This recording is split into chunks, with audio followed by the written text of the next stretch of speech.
আসসালামু আলাইকুম viewers, welcome back to my channel Afroza cooking world. আজ আপনাদের সাথে শেয়ার করছি ভাপা পিঠা। এই ভাপা পিঠাটা আমার নানুর হাতের রেসিপি। আশা করছি রেসিপিটি আপনাদের ভালো লাগবে।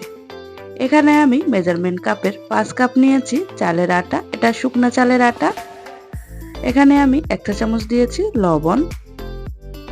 লবণটা চালের আটার সাথে ভালোভাবে মিশিয়ে নেব। লবণটা চালের আটার সাথে ভালোভাবে মিশানো হয়ে গেছে। এখন এখানে আমি পানির পরিবর্তে গুড় ব্যবহার করব। এখানে গুড়টাকে আমি চুলার মধ্যে জাল করে লিকুইড করে নিয়েছি। এখন অল্প অল্প করে গুড় নিয়ে এভাবে চালের আটার সাথে মিশাতে হবে। একবারে না দিয়ে এভাবে অল্প অল্প করে দিতে হবে। একবারে যদি গুড়টা দিয়ে দেন তাহলে বেশি হয়ে যাবে আর আটাটা একদম লিকুইড হয়ে যাবে, সেই ক্ষেত্রে ভাপা পিঠাটা হবে না। তাই এইরকম অল্প অল্প করেই গুড়টা আটার সাথে মিশাতে হবে।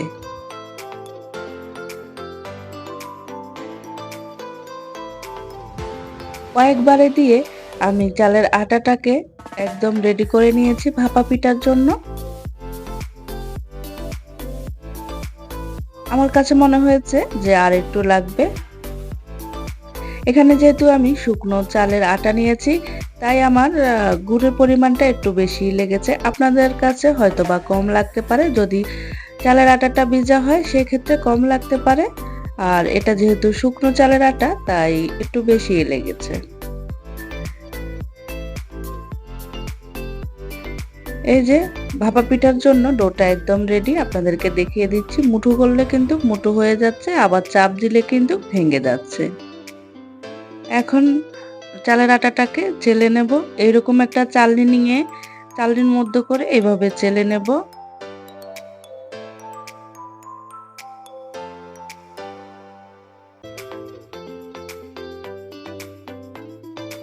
এইভাবে সবটুকু চালের আটা চেলে নেব। দেখতেই পাচ্ছেন আমি কিভাবে চেলে নিচ্ছি। একইভাবে চেলে নিতে হবে। এই যে সবগুলো চালের আটা একদম অফ ক্যামেরায় চেলে নিয়েছি। এই যে চালের আটার খামিটা একদম ভাপা পিঠার জন্য রেডি হয়ে গেছে। এখানে আমি গুড় নিয়েছি আর নিয়েছি নারকেল। এখন যে পাত্রে পিঠাগুলো বানিয়ে নেব ওই পাত্রের মধ্যে একটা পিঠা রেডি করে নিচ্ছি। প্রথমে চালের আটার যেই খামিরটা ওইটা নিয়ে নিচ্ছি। তারপর এখানে গুড় দিয়ে দেব আর দিয়ে দেব নারকেল। যেহেতু এই পিঠাগুলো বাসায় তৈরি করা হচ্ছে তাই আমি আমার পছন্দ মতোই গুড় আর নারকেল দেব। এইটা আপনাদের পছন্দ মতো গুড় আর নারকেল দিবেন, যতটা আপনাদের পছন্দ ঠিক ওইভাবেই দিবেন। এখানে আমি আমার পছন্দ মতোই দিয়ে দিচ্ছি। গুড় আর নারকেল দিয়ে এখন উপর থেকে চালের আটার যে খামিরটা ওইটা দিয়ে দিচ্ছি। ওটা চারপাশে এইভাবে দিয়ে আলতো হাতে একটু চেপে দেব।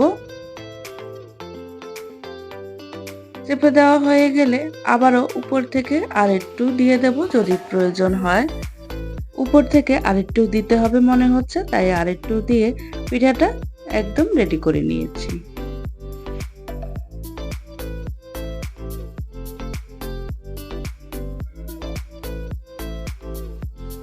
এই যে একটা পিঠা রেডি হয়ে গেছে।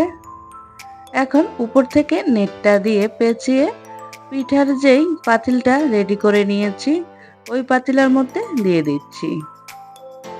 আগে থেকে পাতিলাটা রেডি করে নিয়েছি, পানিটা ভালোভাবে ফুটে উঠেছে। এখন পিঠাটা দিয়ে দিয়েছি। এখন নেটটা পিঠার মধ্যে ভালোভাবে জড়িয়ে নেব। একটা ঢাকনা দিয়ে 2 মিনিটের জন্য অপেক্ষা করব।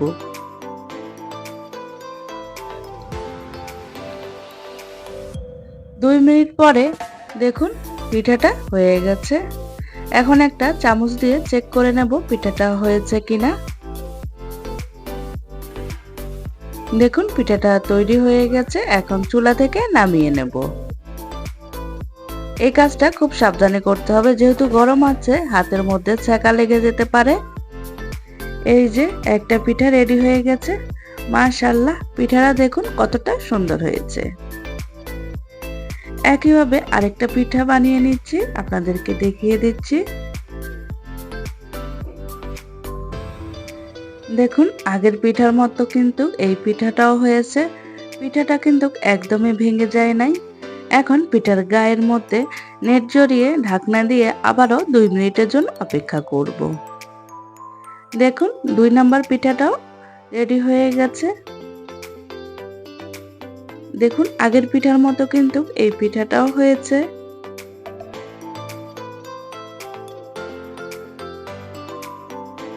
পিঠাগুলো নেট থেকে বার করতে সাবধানে করতে হবে, যেহেতু পিঠাগুলো গরম থাকে হাতের মধ্যে সেকা লেগে যেতে পারে। দেখুন একইভাবে কিন্তু প্রতিটা পিঠাই বানিয়ে নিয়েছি। কোনো একটা পিঠা ফাটলও ধরে নাই বা ভেঙেও যায় নাই, একদম আস্তে আস্তে আছে। এখন আমি চালের আটার যেই পুরটা ছিল ওই পুরের মধ্যে আরো কিছু নারকেল মিশিয়ে নিয়েছি। এটা একটু অন্যরকম। এইভাবে পিঠা বানালে প্রতিটা কামড়ের মধ্যে নারকেল পাওয়া যায় আর খেতেও খুব ভালো লাগে। তো এইভাবে পিঠাগুলো বানিয়ে নিচ্ছি। নারকেলটা চালের আটার ডোর মধ্যে ভালোভাবে মাখিয়ে নেওয়া হয়েছে।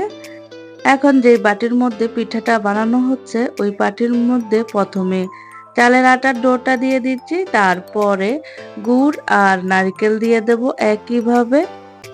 এটাও আপনাদের পছন্দ মতো, চাইলে এখানে নারকেল স্কিপ করতে পারেন, তবে আমার কাছে মনে হয় এখানে নারকেল দিলে ভালো লাগবে। একইভাবে এই পিঠাটাও রেডি করে নিচ্ছি। একইভাবে আরেকটা পিঠা তৈরি করে নিয়েছি। এখন অন্যভাবে আরেকটা পিঠা রেডি করে নিচ্ছি।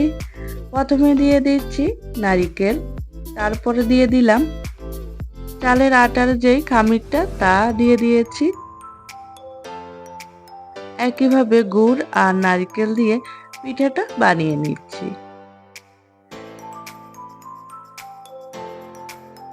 যে কোনো ছোট বাটিতেই এই পিঠাটা কিন্তু বানানো যাবে।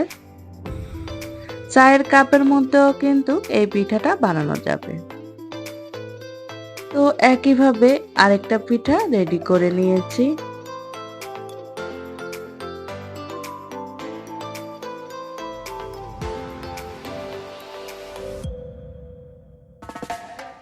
এই যে আরেকটা পিঠা রেডি হয়ে গেছে। পিঠাটা রেডি হয়ে গেছে, এখন ভাপে দিয়ে দেব। এই যে পিঠাটা সিদ্ধ হয়ে গেছে। এখন দেখুন পিঠাটা কতটা কিউট আর দেখতে অনেকটাই সুন্দর লাগতেছে। তো একইভাবে প্রতিটা পিঠাই বানিয়ে নিয়েছি। আশা করছি আজকের রেসিপিটি আপনাদের ভালো লেগেছে। ভালো লাগলে প্লিজ আমার চ্যানেলটিকে সাবস্ক্রাইব করবেন আর একটা লাইক দিয়ে দেবেন। আমার রেসিপিটি আপনাদের কেমন লেগেছে আমাকে কমেন্টে জানাবেন। আপনাদের লাইক এবং কমেন্টস আমাকে নতুন নতুন ভিডিও দিতে উৎসাহ দেয়। আজকের ভিডিওটা এই পর্যন্তই। ভালো থাকবেন সবাই। আল্লাহ হাফেজ।